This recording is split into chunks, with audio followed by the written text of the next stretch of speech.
There are moments in life when everything you think you know about yourself gets stripped away in an instant.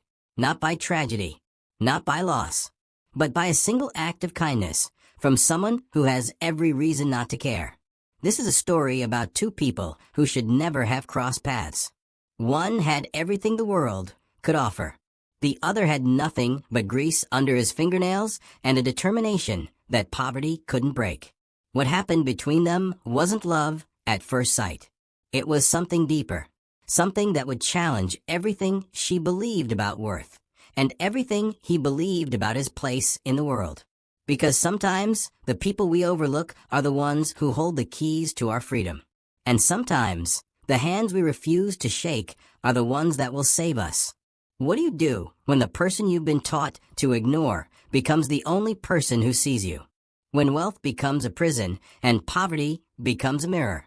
This is the story of Amara, a 28-year-old billionaire who inherited an empire she never asked for. And Kofi, a 19-year-old street mechanic who could fix any engine except the broken parts of his own life. Their worlds collided on a dusty road outside Lagos on a Tuesday afternoon that neither of them would forget. She was running from a life that suffocated her. He was running toward a future that seemed impossible.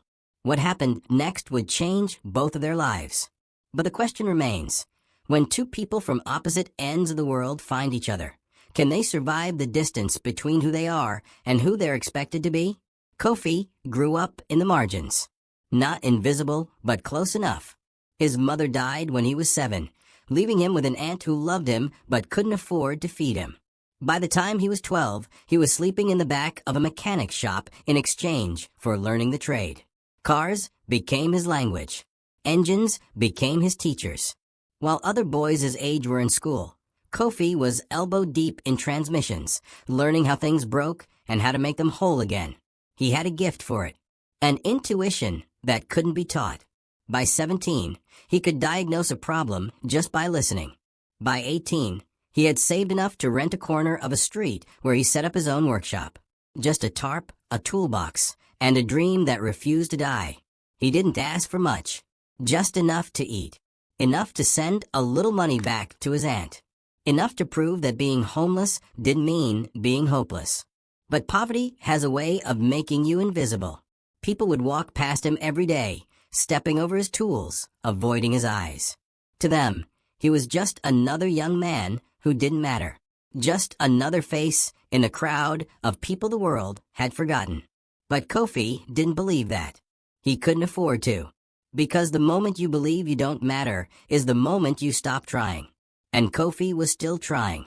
Amara's life looked perfect from the outside. Daughter of one of West Africa's wealthiest industrialists. She grew up in gated compounds with private tutors and drivers who knew her schedule better than she did. When her father died 2 years ago, she inherited everything. The factories, the real estate, the board meetings full of men twice her age who smiled at her but never listened. She had power on paper, but in practice, she was a prisoner. Every decision was scrutinized. Every relationship was transactional. Every man who approached her wanted something. Her money, her name, her connections.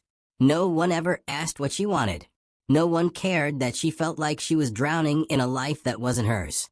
So she started driving. Late at night, early in the morning, whenever she could escape. She'd take one of her father's old cars, the ones that didn't scream wealth, and just drive. No destination, no security detail. Just her and the road and the illusion of freedom. It was the only time she felt like herself. The only time she could breathe. But freedom, even the illusion of it, comes with risks. And on that Tuesday afternoon, her car broke down 30 kilometers outside the city.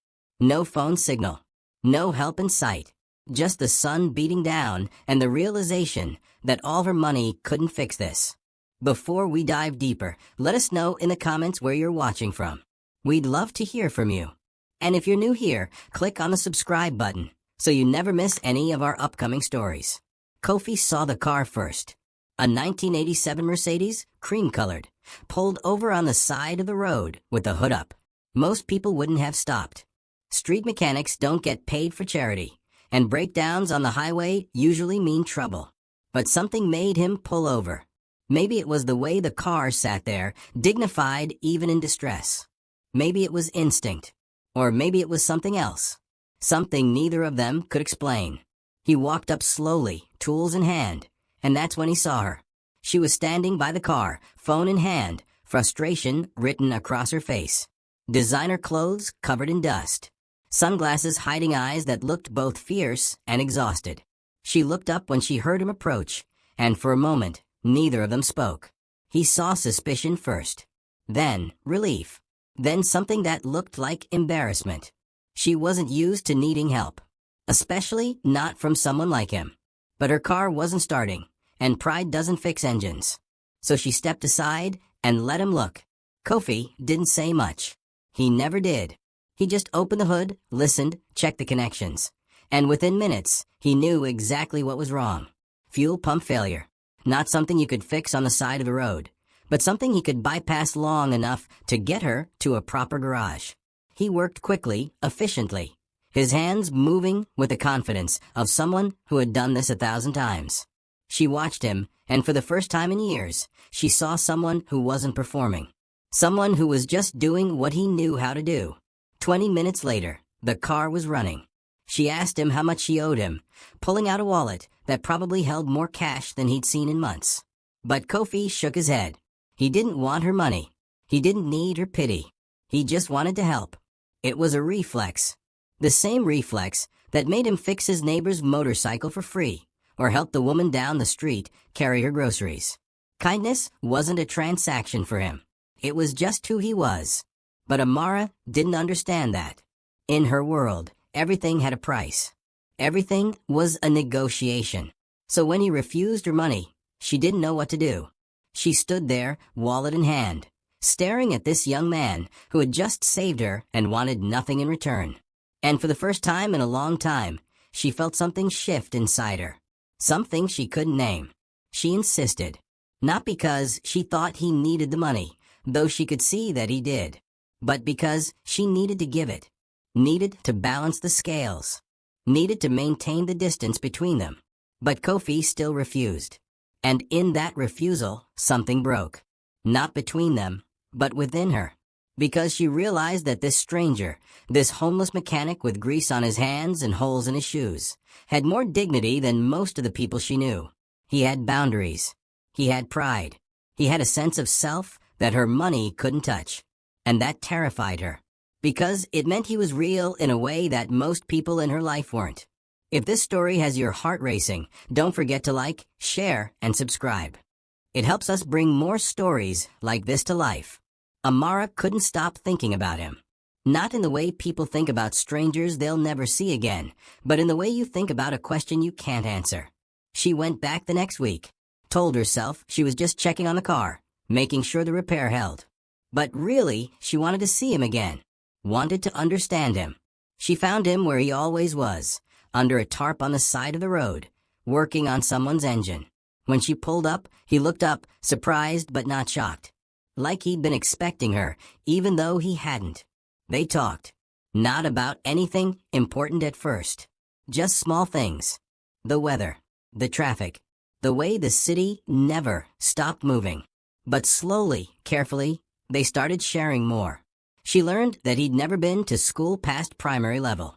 That he taught himself to read using car manuals and newspapers people threw away. That his dream was to open a real garage someday, with walls and a roof and employees.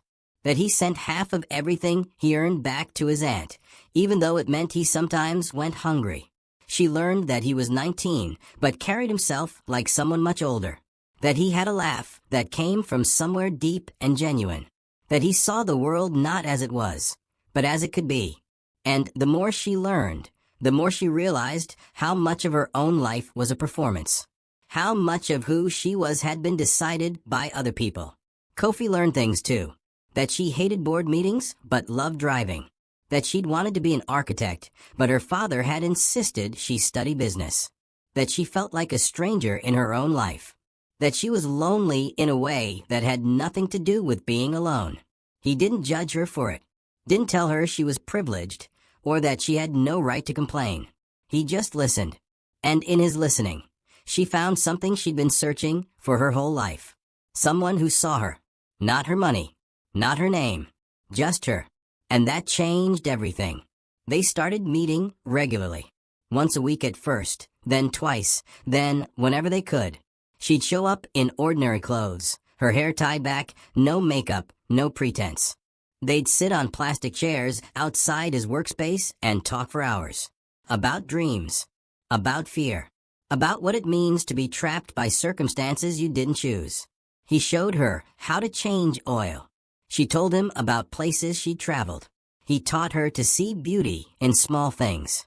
She reminded him that wanting more wasn't selfish. They were building something neither of them had a name for. Something fragile and fierce and entirely their own. But the world doesn't let people like them be friends. Her driver started asking questions. Her assistant noticed she was disappearing without explanation. The security team she'd dodged for months started paying closer attention. And, on his end, people in the neighborhood started talking. About the rich girl who kept showing up. About what she might want from him. About whether he was using her or being used. The whispers started small, but they grew. Because poverty makes you suspicious, and wealth makes you a target. And neither of them knew how to navigate a world that insisted they stay separate. The weight of it pressed down on both of them, slowly, inevitably, like water filling a room. Everything came crashing down on a Friday evening. Amara had invited Kofi to a charity gala, not as a guest, but as a favor. One of the organizers needed someone to fix a generator, and she'd recommended him.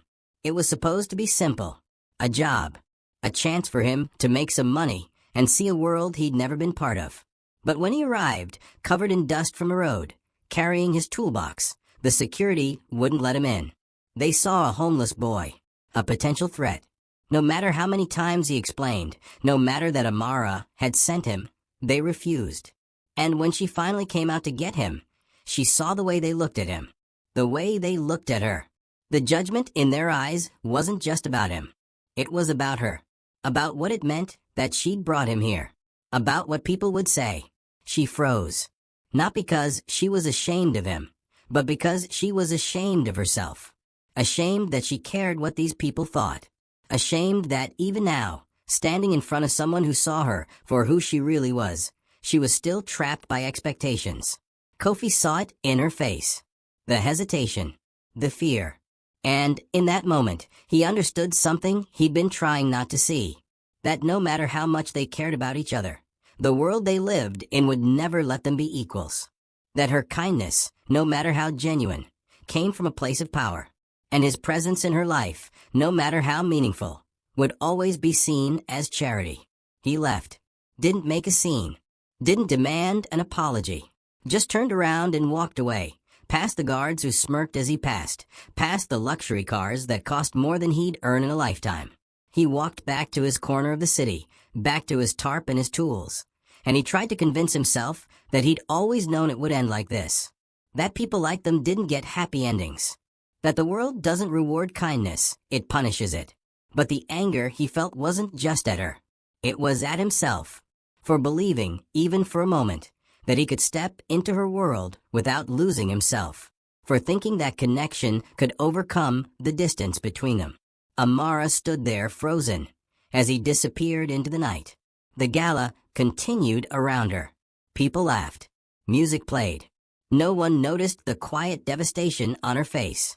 She went through the motions, smiled when expected, made small talk with people whose names she'd forget by morning. But inside, she was breaking.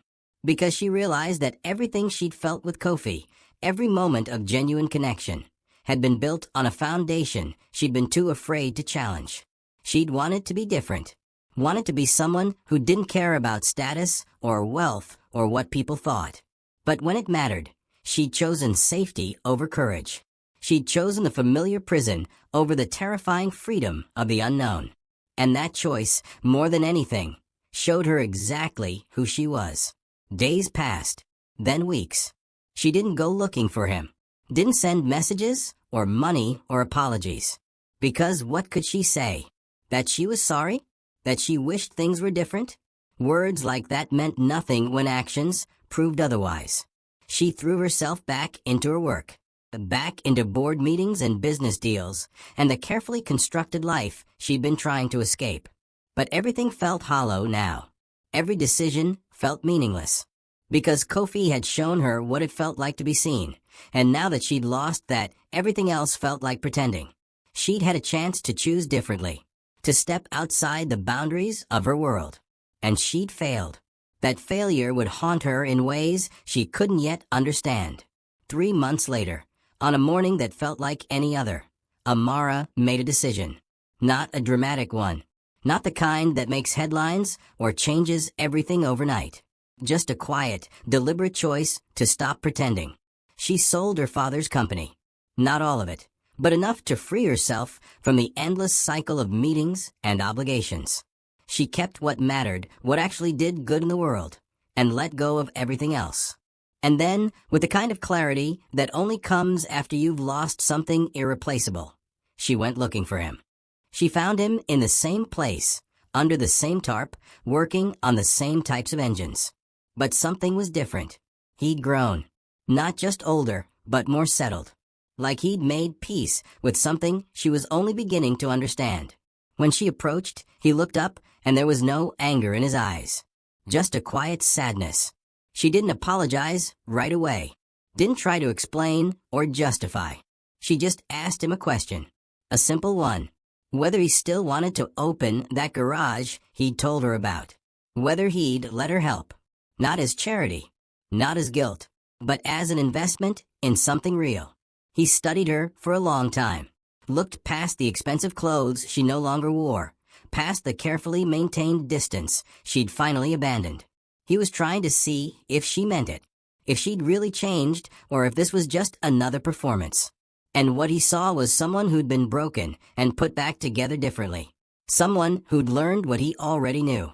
That dignity isn't about what you have. It's about what you're willing to fight for. That love, real love, isn't about rescue or salvation. It's about seeing someone completely and choosing them anyway. So he said yes. Not because he needed her money, but because he needed her. And she needed him. And maybe, just maybe, that was enough. They built the garage together. Not quickly. Not easily. But honestly. She brought resources. He brought knowledge. She learned to trust. He learned to accept help without losing himself.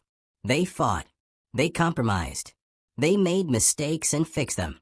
And slowly, over months that turned into years, they created something that belonged to both of them. Not a charity project. Not a fairy tale romance. But a partnership built on mutual respect and the kind of love that doesn't announce itself. The kind that shows up in small moments. In the way he made her coffee without asking. In the way she remembered his aunt's birthday. In the way they'd sit in comfortable silence after a long day, both covered in grease, both finally at home. The lesson here isn't about rich and poor. It's not about love conquering all or destiny bringing people together. It's simpler than that. It's about the courage to see people as they are, not as the world tells you they should be. About understanding that worth isn't measured in bank accounts or addresses, but in integrity and kindness, and the willingness to show up even when it's hard. Amara and Kofi didn't find a happy ending because the universe smiled on them. They found it because they chose it. Because they were willing to let go of who they were supposed to be and become who they actually were. Together. Years from now, people who knew them would tell different versions of their story. Some would say she saved him. Others would say he saved her. But the truth was simpler and more complicated than either version. They saved themselves by choosing each other. By refusing to let the world's categories and judgments determine what was possible. By building a life that made sense to them, even if it confused everyone else. That garage Kofi dreamed about? It's real now. Thriving. Employing 12 people who used to sleep on streets like he did. And Amara? She's still there most days, not as the owner, but as the accountant, the advisor, the partner. Not because she has to be, but because she wants to be. Their story isn't a fairy tale. It's a testament to the power of seeing people clearly, to the courage it takes to step outside the life you were given and build the one you actually want. To the truth that love, real love, isn't about finding someone who completes you. It's about finding someone who challenges you to become more honest, more brave, more yourself. And that kind of love, the kind that requires you to grow and change and face uncomfortable truths, is rare. Not because it's magical, but because it's hard. And most people aren't willing to do the work. If this story touched you, don't forget to like, share, and subscribe. And tell us in the comments what part spoke to you the most. What would you have done in their place? Would you have had the courage to choose connection over comfort? To risk everything familiar for something real? These aren't easy questions, but they're the ones worth asking. Because the life we build is made of choices. Small ones, quiet ones, the kind that don't feel important until you look back and realize they changed everything. Kofi and Amara chose each other. What will you choose?